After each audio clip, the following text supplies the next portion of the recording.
कथा के अनुसार एक बार गुरु गोरखनाथ अपने शिष्यों के साथ एक जंगल से होके गुजर रहे थे।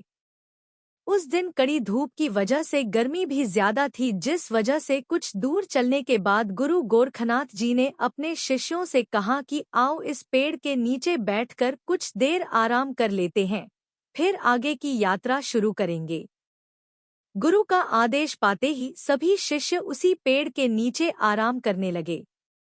अभी आराम किए कुछ देर ही हुआ था कि उनके सबसे प्रिय शिष्य औघरनाथ ने उनसे कहा कि गुरुदेव, हम सभी को 2 कबूतरों की कथा सुनाइए जिसमें प्रेम के चलते पूरा परिवार नष्ट हो गया था। तब गुरु गोरखनाथ जी ने कहा, औघरनाथ, अगर तुम्हारी यही इच्छा है तो चलो मैं सुनाता हूँ। फिर गोरखनाथ जी ने कथा कहना शुरू किया। पौराणिक समय में एक जंगल में एक पेड़ पर 2 बहुत ही सुंदर कबूतर और कबूतरी घोंसला बनाकर रहा करते थे। दोनों एक दूसरे से काफी प्रेम किया करते थे।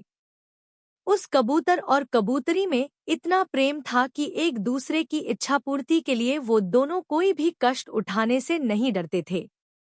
इसी तरह समय के साथ साथ दोनों में प्यार बढ़ता गया और फिर शुभ समय आने पर कबूतरी ने 2 अंडे दिए। दोनों बच्चों को देखकर प्रसन्न हो गए कबूतर और कबूतरी।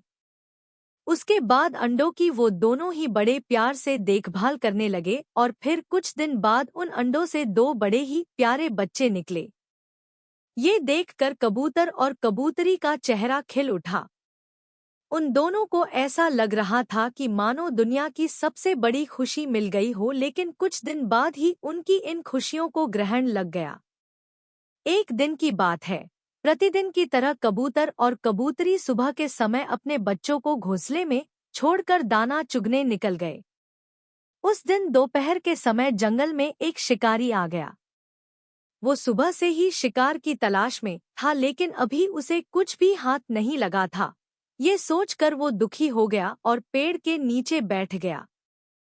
फिर अपने मन में सोचने लगा कि आज सुबह से मैं इस जंगल में यूं ही घूम रहा हूँ और भूख के मारे मेरी जान निकल रही है और उधर बच्चे भी भूख से तड़प रहे होंगे, मेरे आने की राह देख रहे होंगे। इस तरह कुछ और समय बीत गया और अब शाम होने वाली थी कि तभी उसकी नज़र उस घोंसले पर गई जहां कबूतर के दोनों बच्चे बैठे हुए थे। ये देखकर शिकारी की आंखों में एक चमक सी आ गई और उसने मन ही मन में बोला कि देर आए पर दुरुस्त आए। आज तो मजा ही आ जाएगा। इन्हें बेचकर बाजार में खूब धन प्राप्त करूंगा, जिससे मेरे परिवार के लिए कई दिनों के भोजन का इंतजाम भी हो जाएगा। इतना कहकर वो कबूतरों के बच्चे को पकड़ने के लिए पेड़ पर चढ़ गया और फिर उन्हें पकड़कर अपने जाल में रख लिया और वहां से जाने लगा कि तभी कबूतर और कबूतरी वहां आ गए और अपने बच्चों को घोंसले में न पाकर बेचैन हो गए और इधर-उधर देखने लगे। शिकारी ने बच्चों को जाल में पकड़ लिया। तभी कबूतरी की नज़र शिकारी के जाल पर गई और देखते ही समझ गई कि इसी शिकारी ने मेरे बच्चों को पकड़ लिया है। फिर कबूतरी शिकारी के पास गई और बोली, अरे छोड़ दो मेरे मासूम बच्चों को, इन दोनों ने तुम्हारा क्या बिगाड़ा है। ये सुनकर शिकारी कबूतरी से बोला कि बड़ी मुश्किल से ये दोनों शिकार मिले हैं और तुम कहती हो कि मैं इन्हें छोड़ दूं। मैं इन्हें नहीं छोड़ूंगा, तुम्हें जो करना है कर लो। ये सुनकर कबूतरी बोली कि अगर तुम मेरे बच्चों को नहीं छोड़ोगे तो मैं इस संसार में जी कर क्या करूंगी। मैं भी तुम्हारे पास ही आ रही हूँ। इतना कहकर कबूतरी खुद उस शिकारी के जाल में चली गई।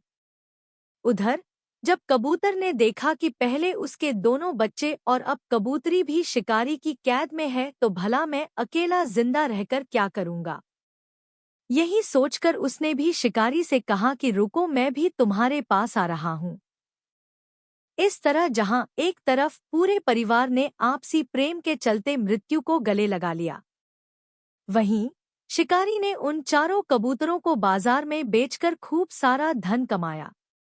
अर्थ कथा के इस माध्यम से गुरु गोरखनाथ ने हमें ये समझने की कोशिश की है कि इस मृत्युलोक में हर प्राणी को उतना ही मिलता है जितना उसके भाग्य में लिखा होता है और प्रेम से बड़ा कोई धन नहीं है।